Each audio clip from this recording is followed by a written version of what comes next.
বিএনপির দুর্ভাগ্য হলো যে বিএনপি ক্ষমতায় গেছে, কিন্তু ওই ক্ষমতাকে সুন্দরভাবে পরিচালনা করার জন্য যে ভালো একটি অপোজিশন দরকার, সেই ভালো বিরোধী দল পায়নি। তো আমাদের বাংলাদেশের জনগণের দুর্ভাগ্য, যারা সরকারে আছে তারা প্রথম দিন থেকে প্রতিশ্রুতি ভঙ্গ করেছে জনগণের সাথে। তাদের ওয়াদা ভঙ্গের যে ধারাবাহিকতা দুর্গন্ধ ছড়াচ্ছে। পিছনে মনে বিএনপিকে কেউ টানতেছে বা কোনো বুথে টানতেছে বিএনপিকে পেছন দিকে।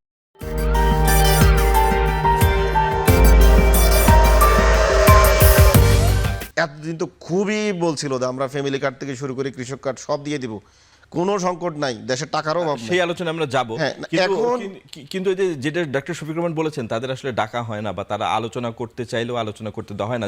ডাকা হয় না। আমি বর্তমান যে ক্রাইসিস বা আসুর যে আরো বড় ক্রাইসিস, এগুলো নিয়ে তো ডাকা হয় না। পূর্বে যে প্রতিশ্রুতি দিয়েছে যে এগুলো বাস্তবায়ন করবে, সেগুলো পর্যন্ত ভঙ্গ করেছে। তাহলে আপনি এই সরকারের কাছে কি প্রত্যাশা করেন? আমরা তো যদি এখন বলতে চাই সরকার হয়ে গেছে এখন একটা বোবার মতো, অন্ধের মতো। এখন সরকারকে আমরা যতই পথ দেখাই, সে অন্ধ, সে দেখতে চায় না। কারণ তার সংসদে 2/3 মেজরিটি রয়েছে। সরকার হয়ে গেছে এখন আপনার বধির, সে কথা শুনতেছে না। আমরা এত চিল্লাচ্ছি যে আপনার এই পূর্ব প্রতিশ্রুতিগুলো আপনি বাস্তবায়ন করেন, নির্বাচন ইশতেহারে আপনি যা বলেছেন তা বাস্তবায়ন করেন, সেগুলো সে শুনবে না। সে এখন ইচ্ছাকৃতভাবে সে বধির হয়ে থাকবে। তো এখন আপনি এই সরকারের কাছে কি প্রত্যাশা করতে পারেন? আমার কাছে যেটা মনে হচ্ছে, সরকার গোয়ার্তুমির কারণে আর এই জনতুষ্টিবিরোধী আচরণের কারণে খুব দ্রুতই আমাদেরকে একটা অব্যবস্থাপনার মধ্যে ফেলে দিচ্ছে, এবং সরকার নিজেও ডুববে, পুরো জাতিকে নিয়ে একসাথে বড় ধরনের একটা ক্রাইসিসের মধ্যে পড়বে, এবং আমাদের সবাই ডুবতে হবে। যেহেতু বিএনপি সরকারের নির্বাচনী ইশতেহার ছিল, সেই ইশতেহার ধাপে ধাপে বাস্তবায়ন শুরু হয়েছে। এখন আপনি যদি মনে করেন যে দেশের অর্থনৈতিক অবস্থা সবসময় খারাপই থাকবে, সামনে আরও খারাপ হবে, তাহলে তো আসলে সমস্যা। আপনাকে ভাবতে হবে যে না, আমরা আমাদের দেশকে আমরা সামনের দিকে এগিয়ে নিয়ে যাব এবং দেশের অর্থনৈতিক সমৃদ্ধি ঘটবে, এবং আমরা আমাদের যারা মধ্যবিত্ত নিম্নবিত্ত পরিবারের আছে তাদেরকে আমরা এইভাবে সামাজিক নিরাপত্তামূলক কর্মসূচির আওতায় আনবো। এবং এই কর্মসূচি আগেও কিন্তু ছোট পরিসরে ছিল, এখন এটাকে একটু বড় ফ্যামিলি কার্ড যেমন আগের সরকার আমলেও ছিল না, সেটা অন্যভাবে ছিল, ছোট পরিসরে, এবং সেটার বন্টনের সমস্যা ছিল, নানান ধরনের সমস্যা সেটা ছিল। বিএনপি একটি কল্যাণ রাষ্ট্র গঠন করতে চায়, আর কল্যাণ রাষ্ট্র যদি গঠন করতে হয় তাহলে যারা পিছিয়ে পড়া জনগোষ্ঠী অবশ্যই তাদেরকে এগিয়ে নিতে হবে, এবং এই নিরাপত্তা কর্মসূচির বাইরে আসলে বিকল্প আর কোনো কর্মসূচি নাই। এখন আপনি বারবার প্রশ্ন তুলছেন যে আসলে বাজেট কই থেকে আসবে। বাজেট এদেশের জনগণের ভ্যাট এবং ট্যাক্সের টাকায় যে আপনার রাজস্ব, সেখান থেকেই তো আসলে আসবে। এটা তো সরকার তার মন্ত্রী এমপি বা যারা বিএনপি করে তাদের জন্য তো করছে না, এটা জনগণের জন্য করছে। এবং বাংলাদেশ বা একটি রাষ্ট্র কিভাবে পরিচালিত হয়, সেটা জনগণের টাকায় পরিচালিত হয়। আপনি নিজেও কিন্তু জানেন প্রতি বছরই ঘাটতি বাজেট থাকে, শেষ পর্যন্ত বাজেট সমন্বয় করতে হয়, বাজেট উন্নয়ন প্রকল্প কাটছাঁট করতে হয়। বিএনপিকে আপনি যদি বলেন যে এইবার কোনো ঘাটতি বাজেট রাখা যাবে না, সেটা সম্ভব? এইটা যদি বাংলাদেশ উন্নত রাষ্ট্র হয়, এটা আস্তে আস্তে আস্তে আস্তে কমবে, তাই না?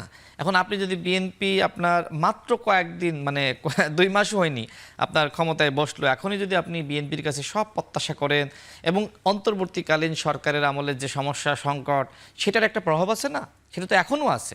ঠিক একইভাবে 16 বছরের যে সমস্যা সংকট ছিল, যেমনিভাবে রাষ্ট্রকে ধ্বংস করা হয়েছে, সেটা তো অন্তর্বর্তীকালীন সরকারের সময়ও ছিল।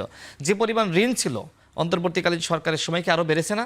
ঠিক এখন বিএনপি মাত্র দায়িত্ব নিয়েছে এখন, সুতরাং আন্তর্জাতিক সম্প্রদায়ের কাছ থেকে বিএনপির আপনার সহযোগিতা তারা চাইতেই পারে।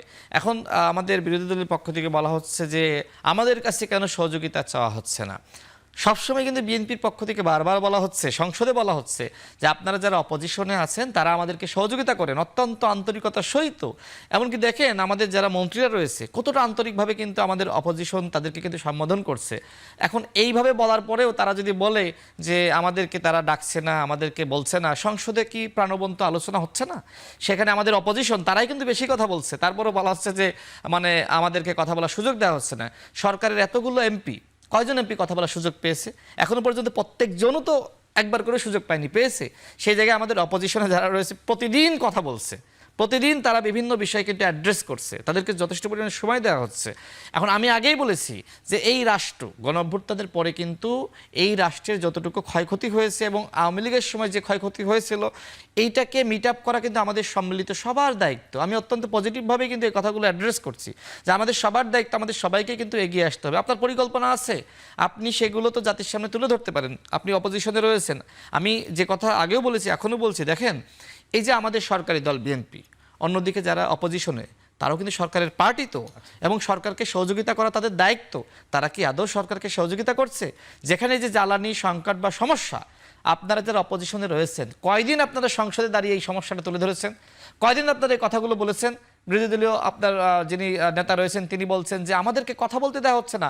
আপনি যে সময় কথা বলছেন সেই সময় কথাগুলো অ্যাড্রেস করেন, বলেন যেগুলো জাতীয় সংকট, জাতীয় সমস্যা, এটা বৈশ্বিক পরিস্থিতির কারণে হয়েছে, আসেন আমরা সবাই মিলে সমাধান করি। আপনার মুখ থেকে তো সারাক্ষণ বিএনপির বিরুদ্ধে সমালোচনা, এবং আপনার নেতৃবৃন্দ যারা আছে ৭২-এর সংবিধান থাকবে কি থাকবে না, জুলাই সনদ নিয়ে কি হবে, নানান বিষয় নিয়ে কথা বলছেন। এটা বলেন, আমার আপত্তি নাই, কিন্তু এটার পাশাপাশি মূল যে সমস্যা, বাংলাদেশের মানুষ বর্তমানে যে সমস্যাগুলো তারা ফেস করছে, এই সমস্যাগুলো সমাধানে আমাদের করণীয় কি, আপনাকে এই কথাগুলো বলতে হবে।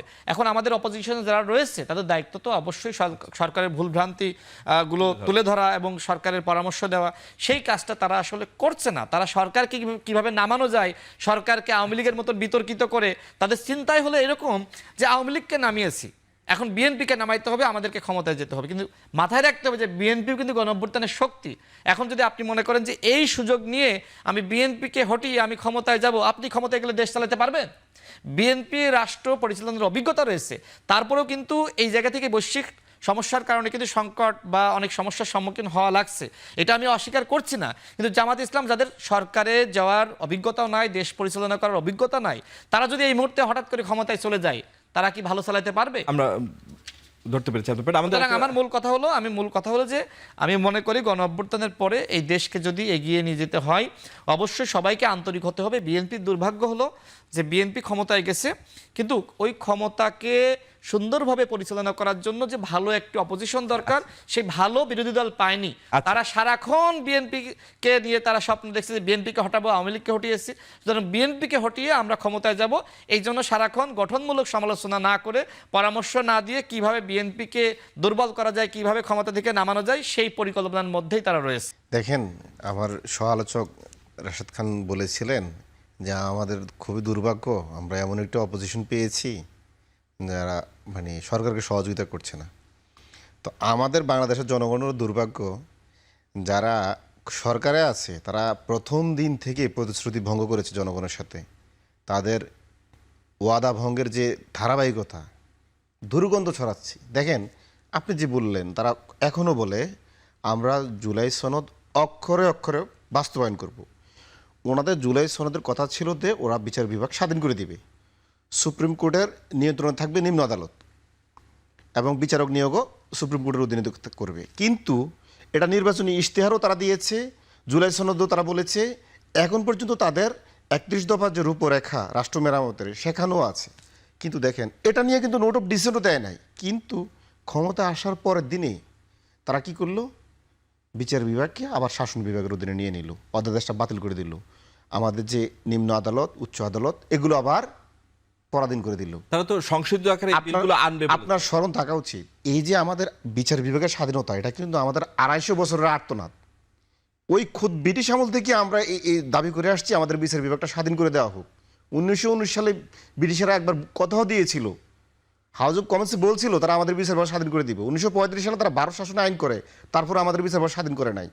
৫৪ যে যুক্তফ্রন্ট নির্বাচন হয়, ওই সময় রাজনৈতিক দলগুলো বলেছে বিচার বিভাগ স্বাধীন করে দিবে, দেয় নাই, কেউ দেয়নি। এবং ৭২-এর সংবিধানও প্রতিশ্রুতি দিয়েছে, কিন্তু শেখ মুজিব ৭৪ ভঙ্গ করেছে। ৯১ নির্বাচনে খালেদা জিয়া, শেখ হাসিনা দুজনে বলেছে বিচার বিভাগ স্বাধীন হবে, মানে নাই। খালেদা জিয়া বিচার বিভাগ স্বাধীন করে নাই। ১৯৯৪ সালে ৯ জন মানে অ্যাফিলিয়েট ডিভিশনের বিচারপতি অবৈধভাবে নিয়োগ দিয়েছে এবং দলীয় বিবেচনায়, এবং শেখ হাসিনাও করে নাই, ২০০১ সালেও করে নাই, ২০০৩ সালে ব্যারিস্টার মওদুদও অনেক আমাদের কষ্ট দিয়েছে। এবার আমরা মনে করলাম এত রক্ত দেওয়ার পরে এবার মনে হয় আমরা বিচার বিভাগটা স্বাধীন করতে পারবো, যেখানে বিএনপির নোট অফ ডিসেন্টও নাই। কিন্তু দেখেন, তারা আবার ২০০৬ সালে, আপনার স্মরণ থাকার কথা, যে কে এম হাসানের অধীনে যে বিএনপি চাইলো যে বিচারপতির বয়স মানে 2 বছর বাড়িয়ে কে এম হাসান উদ্দিনের প্রধান উপদেষ্টা বানিয়ে নির্বাচন করা এবং বিচারপতি মোদাস্সের আলীকে দিয়ে যে বিচার ব্যবস্থাকে দলীয়করণ করলো, হোসেন মোহাম্মদ এরশাদের বিরুদ্ধে যে বিভিন্ন মামলাটা তার পক্ষে নিয়ে নিল, এই অভিজ্ঞতা তো আমরা জানি। ঠিক একই রাস্তায় অনুসরণ করতেছে 2030 সালের নির্বাচনটা বা মানে সামনের যে নির্বাচনটা, ওই নির্বাচনটা কিভাবে আবার এখন ওই আপনারা কি বিচার করবেন? ব্যবস্থাকে আপনারা তো রাজপথে- কাজে লাগিয়ে মানে প্রধান বিচারপতিকে তো প্রধান উপদেষ্টা বানানোর আবার এই পায়তারা করতেছে কে এম হাসানের মতো। এই জন্য তারা সরাসরি আমাদের এই বিচার বিভাগে তারা আচ্ছা মানে এই স্বাধীনতাকে হরণ করলো, অথচ কোনো লজিক নাই। এখানে নোট অফ ডিসেন্টও দেয় নাই, তার নির্বাচনী ইশতেহারও বলেছে সে স্বাধীন করবে, 31 দফায় বলছে সে বিচার ব্যবস্থা স্বাধীন করে দিবে, এবং ঐক্যমত কমিশনও বলেছে, এবং তার জুলাই সনদও বলেছে। আচ্ছা, তাহলে তা সে কিভাবে অক্ষর অক্ষরে বাস্তবায়ন করবে? আচ্ছা ঠিক আছে, আমরা একটু রাশেদ খানের উত্তরটা নিয়ে নিই, আমরা পরে আরো আলোচনা করবো। আমরা পয়েন্টটা পেলাম। জনাব শিশির যে অভিযোগ করলেন যে বিএনপি নোট অফ ডিসেন্ট দেওয়া না সত্ত্বেও যে ইস্যুগুলোতে অধ্যাদেশগুলো ফেরত পাঠিয়েছে বা রহিতকরণ করেছে, বিএনপি এটি কি করতে পারে কিনা? মানে দেখেন, ভোটের রায় তো আছে অধিকাংশ আপনি একজন জনগণের। সাংবাদিক হিসেবে ঐক্যমত কমিশনে 9 মাস ধরে যে আলোচনা হয়েছে নিশ্চয়ই আপনি শুনেছেন। সেখানে বিএনপি যে বিষয়গুলোতে ঐক্যমতে এসেছিল এবং যে বিষয়গুলোতে বিএনপির ভিন্ন মত আছে, সেই বিষয়গুলো বিএনপি জাতির সামনে খোলাসা করেছে। আমি যদি বলি, যে সময় গণভোটের অধ্যাদেশ জারি করা হলো, সে সময় বিএনপির মহাসচিব একটি স্টেটমেন্ট দিয়েছিল, আপনি নিশ্চয়ই সেটা শুনেছেন, ছাপিয়েছেন, দেখেছেন, তাই না? সেখানে স্পষ্ট করা হয়েছিল যে আমরা যে জুলাই সনদে স্বাক্ষর করেছি, আমরা ক্ষমতায় গেলে আমরা সেই জুলাই সনদ বাস্তবায়ন করব। বিএনপি যা করেছে যথার্থই করেছে। সেই সময় মহাসচিব বিবৃতি দিয়েছিলেন, প্রতিবাদ জানিয়েছিলেন। এমনকি দেখেন, যে সময় নির্বাচন কমিশন তিনি নোট অফ ডিসেন্ট ছাড়া জুলাই সনদ আমাদের সামনে হাজির করলেন, সেই সময় কিন্তু বিএনপি বলেছিল যে আমাদের সাথে প্রতারণা করা হয়েছে। ওই সময় এনসিপি স্বাক্ষর করে নাই, জামাত কিন্তু স্বাক্ষর করেছে। ওই সময় যেটা আমাদের সামনে দেওয়া হয়েছিল যে বইটা, সেখানে ওই ভিন্নমত বা নোট অফ ডিসেন্ট ছিল, এবং সেটা দেখেই কিন্তু আমরা স্বাক্ষর করেছি। এখন বিএনপিকে যদি আপনি বলেন যে আপনার কোনো ভিন্নমত থাকবে না, সেইটা আপনি অন্তর্বর্তীকালীন সরকার যে সময় ক্ষমতায় বসলো, তাহলে এই 9 মাসের আলোচনা তো দরকার ছিল না। 3 মাসের মধ্যে আপনি একটা নির্বাচন দিতেন। আপনি ওই 3 মাস শুধুমাত্র এইগুলো আপনি তৈরি করে পরবর্তীতে আপনি একই দিনে জাতীয় নির্বাচন, একই দিনে গণভোট দিতেন। কিন্তু আপনি যে এত সময় ক্ষমতা অতিবাহিত করলেন এবং এরপরে এসে বললেন কোনো ভিন্নমত চলবে না। তো এই যে 2 বার বিএনপির সাথে প্রতারণা করা হলো, এই বিষয়গুলো আমাদের বিরোধী দলের বন্ধু যারা আছে বলতে হবে না তাদেরকে? দেখেন, আমি বিএনপির উদ্দেশ্যে বলবো, জনাব তারেক রহমানকে বলবো যে সংক্ষেপে বলতে হবে, আমাদের সময় আপনি যদি 51% জনগণের ম্যান্ডেট নিয়ে যদি নিজেকে বৈধ শাসক মনে করেন, তাহলে এই 70% জনগণের ম্যান্ডেটকে মেনে আপনি সুপ্রিম কোর্টের স্বাধীনতা দিয়ে দেন, সুপ্রিম কোর্ট বিচারক নিয়োগের স্বাধীনতা দিয়ে দেন, গুম কমিশনের অধ্যাদেশ মেনে নেন, মানবাধিকার কমিশনের অধ্যাদেশ মেনে নেন।